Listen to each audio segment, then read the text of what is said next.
যারা পিয়ার নিয়ে কথা বলতেছে, আমার ধারণা তারা পিয়ার সম্বন্ধে কতটুকু তাদের নিজেদের ধারণা আছে কিনা আমি সন্দিহান। বাংলাদেশের মানুষ পিয়ার এইসব কিছু বুঝে না। বাংলাদেশের মানুষ চায় সে যাকে দরকার তাকে ভোট দিবে, তাকে জেনে শুনে ভোট দিবে। কোন প্রার্থীকে ভোট দিবে সে না চিনে তাকে ভোট দিতে চায় না।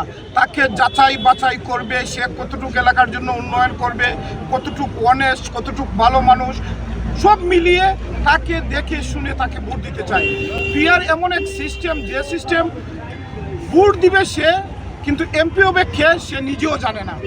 এই সিস্টেম শুধু বাংলাদেশে নয়, পশ্চিমা দেশগুলোতেও পিআর সিস্টেম নাই। যে দুই একটা দেশে আছে, আজকে পৃথিবীর মধ্যে হাতে গোনা কয়টা দেশের মধ্যে পিআর আছে। তাই পিআর টিআর আমরা বুঝি না।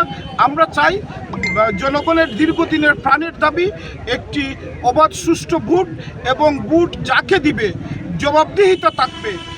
যদি পিআর হয় তাহলে একই অবস্থা, কোনো জবাবদিহিতা থাকবে না। তাই আমরা মনে করি বাংলাদেশের মানুষ পিআর বুঝে না। যাকে আমরা যেভাবে অতীতের ন্যায় আমরা যেভাবে ভোট দিয়ে আসছি এইভাবেই ভোট দিবে। পিআর সিস্টেম বাংলাদেশে চালু করা কোনো অবস্থাতে বাংলাদেশের মানুষ মেনে নেবে না।